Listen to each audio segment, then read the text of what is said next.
درود پاک کب کب کہاں کہاں اور کیسے کیسے کام آتا ہے۔ ایک بہت ہی خوبصورت واقعہ، بڑا ایمان افروز واقعہ ہے جو میں آپ کے سامنے پیش کرتا ہوں۔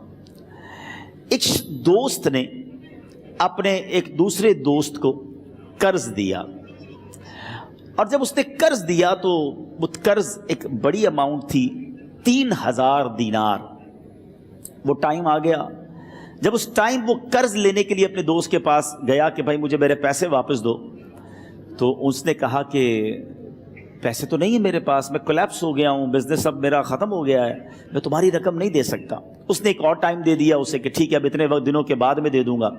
وہ ٹائم بھی گزر گیا، اور جب وہ ٹائم بھی گزر گیا تو اس کے بعد اس دوست نے کہا کہ اب تو پیسے دے دو بھائی، میرا ٹائم پورا ہو گیا ہے۔ پھر نہ دے سکا ٹائم۔ آخر کار معاملہ جو ہے وہ کورٹ میں چلا گیا، قاضی کے پاس چلا گیا۔ اب قاضی نے جس کو پیسے دینے تھے اس کو بلایا اور کہا کہ بھائی آپ کو اس کے پیسے دینے ہیں؟ کہتا ہے ہاں پیسے تو دینے ہیں۔ تو کہا پھر دیتے کیوں نہیں ہو؟ کہا پیسے ہیں ہی نہیں، کاروبار ہی ختم ہو گیا ہے، قرضہ تو لیا تھا، اب میرے پاس بچا ہی کچھ نہیں ہے۔ تو کہا اچھا اب یہ بتاؤ کہ کب دو گے، کیسے دو گے؟ اس نے کہا بس میرے پاس پیسے ہی نہیں ہیں۔ تو کہا اب تمہارے پاس 30 دن کا ٹائم ہے، 30 ڈیز میں یا تو اس کے پیسے لوٹا دو یا 30 دن کے بعد تمہیں قید کر دیا جائے گا۔ یہ شخص اب گھر آیا، پیسے تو تھے نہیں، مگر شاید علماء نے لکھا کتابوں میں، یہ واقعہ کئی بڑی بڑی کتابوں میں لکھا اور درود پاک کے فضائل کی بڑی بڑی کتابوں میں لکھا، اور اس شخص نے سوچا کہ اس نے ایک حدیث پاک پڑھی ہوئی تھی کہ جس میں نبی پاک علیہ الصلوۃ والسلام نے فرمایا ہے، جس کا مضمون ہے کہ جو شخص پریشان ہو، مصیبت زدہ ہو، اسے چاہیے کہ مجھ پر کثرت سے درود پاک پڑھے، کیونکہ درود پڑھنا مصیبتوں اور پریشانیوں کو لے جاتا ہے۔ اب اس عاشق رسول نے سوچا اور تو کچھ ہے نہیں، اب میں درود پاک پڑھنا شروع کرتا ہوں۔ صبح سے لے کر شام تک وہ درود پاک پڑھنے لگ گیا۔ 27 دن گزر گئے، only 3 days left، 3 دن باقی تھے قاضی کے پاس جانے میں۔ 27 دن گزر گئے درود پڑھتے پڑھتے۔ جب 28ویں رات آئی تو آنکھیں تو بند ہوئیں، مگر خواب میں اسے ایک آواز آئی، گھبراؤ نہیں، تمہارا قرضہ ادا کر دیا جائے گا، تمہارا مسئلہ سالو ہو جائے گا۔ صبح اٹھتا ہے، درود پاک پڑھ رہا ہے، مگر کہتا ہے یہ آواز سے تو مسئلہ حل نہیں ہوگا، پیغام کیا ہے اسے سمجھ نہ آیا۔ 28واں دن گزر گیا، 29ویں رات آ گئی، مگر اب آنکھیں بند ہوئیں اور قسمت جاگ اٹھی۔ نبی پاک صاحب لولاک صلی اللہ تعالیٰ علیہ وسلم خواب میں تشریف لائے، اور پیارے آقا صلی اللہ تعالیٰ علیہ وسلم نے فرمایا گھبراؤ نہیں، علی بن عیسیٰ وزیر کے پاس جاؤ، وہ تمہارا قرضہ ادا کر دے گا۔ اب یہ عاشق رسول صبح اٹھا تو ویری فریش، حشاش بشاش کہ اب تو کام ہو گیا، نبی پاک نے خواب میں آ کر بشارت دی ہے۔ مگر پھر ذہن میں سوال آیا کہ علی بن عیسیٰ کے پاس جاؤں گا تو ثبوت کیا ہے، پروف کیا ہوگا؟ میں جا کر اس کو کہوں گا کہ میرا قرضہ دے دو تو ایسے تو قرضہ نہیں دے دینا، اور میں نے اس کو کہا کہ مجھے نبی پاک نے خواب میں کہا ہے، اور اس نے اگر مجھ سے کوئی نشانی مانگی تو میں نشانی کیا دوں گا؟ آخری دن تھا، 29واں دن تھا، وہ بھی درود پڑھتے پڑھتے گزر گیا۔ 30th نائٹ آ گئی، صبح وہ دن ہے جب عدالت میں جانا ہے۔ اب اس رات پھر نبی پاک علیہ الصلوۃ والسلام خواب میں تشریف لائے، اور آقا علیہ الصلوۃ والسلام نے فرمایا کہ علی بن عیسیٰ وزیر کے پاس جاؤ، وہ تمہارا قرض ادا کر دے گا۔ کہ حضور چلا تو جاؤں گا، لیکن اگر وزیر نے مجھ سے کوئی نشانی طلب کی تو میں کیا جواب دوں گا؟ پیارے آقا علیہ الصلوۃ والسلام نے کمال کا ارشاد فرمایا کہ علی بن عیسیٰ سے کہنا کہ تم روزانہ فجر کی نماز کے بعد 5000 بار درود پاک پڑھتے ہو، یہ راز فقط تم جانتے ہو اور تمہارا رب جانتا ہے۔ اب یہ جب صبح اٹھا تو ایک نشانی بھی مل چکی تھی۔ عدالت میں جانے سے پہلے وزیر کے دربار میں پہنچ گیا، اسے یہ ڈر تھا کہ آج پیسے نہ لوٹائے تو سزا ہو سکتی ہے۔ جب وزیر کے دربار میں پہنچا تو وزیر اپنے مشیروں کے ساتھ بیٹھا تھا۔ کہا مجھے آپ سے بات کرنی ہے۔ کہا بتاؤ کیا بات کرنی ہے؟ کہا میں ایک پیغام لایا ہوں آپ کے لیے۔ اچھا کس کا پیغام لائے ہو؟ کہا میں نبی پاک جناب محمد مصطفیٰ صلی اللہ تعالیٰ علیہ وسلم کا پیغام لایا ہوں۔ وہ عاشق رسول وزیر تھا، کہتا بتاؤ میرے آقا نے کیا پیغام دیا ہے؟ کہ حضور میں 3000 دینار کا مقروض ہوں، آج آخری دن ہے اور میرے آقا نے مجھے بشارت دی ہے کہ آپ سے کہوں کہ آپ میرا قرض ادا کر دیجئے۔ علی بن عیسیٰ کہتا ہے کوئی ثبوت ہے آپ کے پاس؟ ہے کوئی دلیل بھی ہے آپ کے پاس؟ میں کیسے مان لوں کہ آپ کو نبی پاک علیہ الصلوۃ والسلام نے بھیجا ہے؟ عاشق رسول کہتا ہے خالی ہاتھ نہیں آیا، میرے آقا نے مجھے دلیل بھی عطا فرمائی ہے، مجھے ایک ایویڈنس بھی دیا ہے، اور پروف یہ ہے حضور کہ آپ روزانہ صبح فجر کی نماز کے بعد نبی پاک صلی اللہ تعالیٰ علیہ وسلم کی بارگاہ میں درود و سلام کا نذرانہ پیش کرتے ہیں۔ جب تک 5000 کا عدد پورا نہیں ہوتا آپ اس وقت تک کسی اور سے بات نہیں کرتے، اور اے وزیر صاحب یہ راز صرف آپ کو پتہ ہے اور آپ کا رب جانتا ہے۔ اللہ اکبر! وہ وزیر تو جس کو کہے نا جھوم اٹھا، ایسا عاشق رسول وزیر تھا جو روزانہ صبح 5000 درود پڑھتا ہو، اس کی تو عید ہو گئی نا۔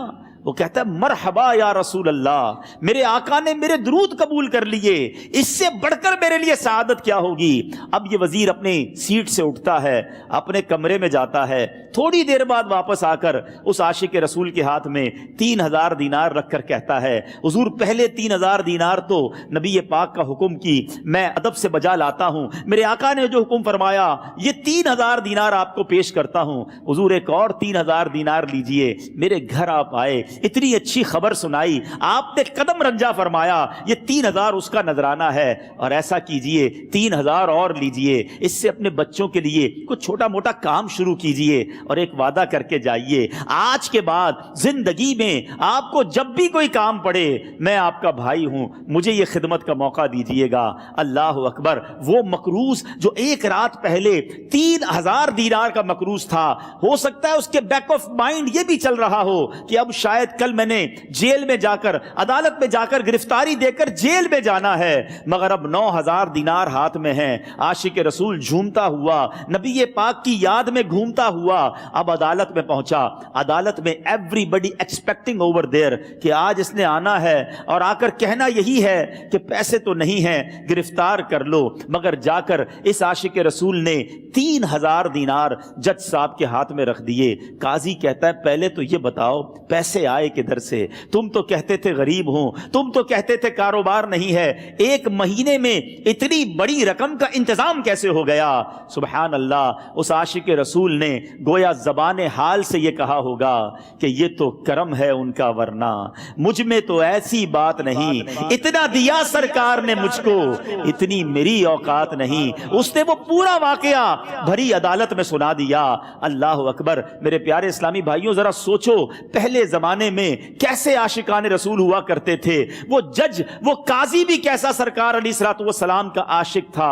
اپنی سیٹ سے اٹھتا ہے، بھرے دربار میں بھری عدالت میں وہ اپنے چیمبر میں اپنے کمرے میں جاتا ہے، اور تھوڑی دیر بعد واپس آ کر اس کے ہاتھ میں بھی 3000 دینار ہیں، اور وہ 3000 دینار جو ہے وہ اس عاشق رسول کے ہاتھ میں رکھتا ہے کہ سارا ثواب علی بن عیسیٰ کیسے لے جائے، میں بھی تو نبی پاک کا غلام ہوں، میں تمہارا قرضہ میں ادا کرتا ہوں۔ اچھا، اب ایک اور عجیب سینیریو یہ بن گیا کہ جس نے کیس کیا تھا، جس نے دعویٰ کیا تھا، وہ بھی یہ سارا منظر دیکھ رہا تھا۔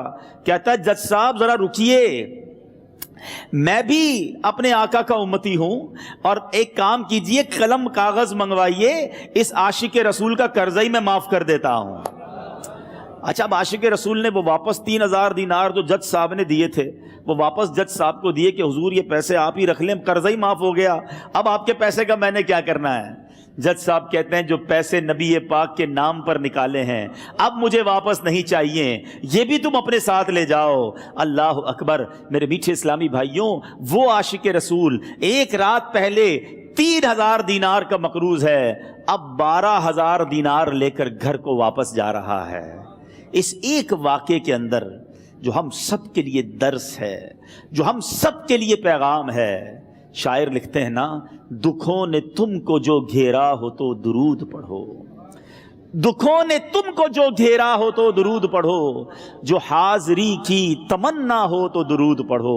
آج ہم بہت ساری پرابلمز میں ہوتے ہیں، یہاں بھی ہو سکتا ہے میرا کوئی بھائی بیمار بیٹھا ہو، کوئی قرضے میں ڈوب گیا ہو، کسی کا کوئی بزنس پرابلم چل رہا ہو، کوئی فیملی ایشو میں ڈسٹرب ہو، آپ کسی بھی پرابلم میں ہیں، خدا کی قسم درود پاک ایسا وظیفہ ہے۔ لوگ بہت سارے وظائف پوچھتے رہتے ہیں، بہت سارے جناب وظائف کے بارے میں معلومات کرتے رہتے ہیں، سچی بات یہ ہے ہر درد کی دوا ہے صلی علی محمد، ہر درد کی دوا ہے صلی علی محمد، تعویذ ہر بلا ہے صلی علی محمد۔ تو خدا را اپنی زندگی میں درود پاک کو شامل کر لیجئے، اور آپ بلیو کریں جب آپ نے کثرت سے درود پاک پڑھنے شروع کر دیے، آپ اپنی آنکھوں سے دیکھیں گے آپ کے پرابلم دور ہو رہے ہیں، آپ کی صحت اچھی ہو رہی ہے، آپ کے قرضے اترنے شروع ہو گئے ہیں، روزگار میں آپ کے برکت ہونا شروع ہو جائے گی، آپ کے چہرے پہ نور آنا شروع ہو جائے گا، آپ کی زبان میں اثر آنا شروع ہو جائے گا۔ صلو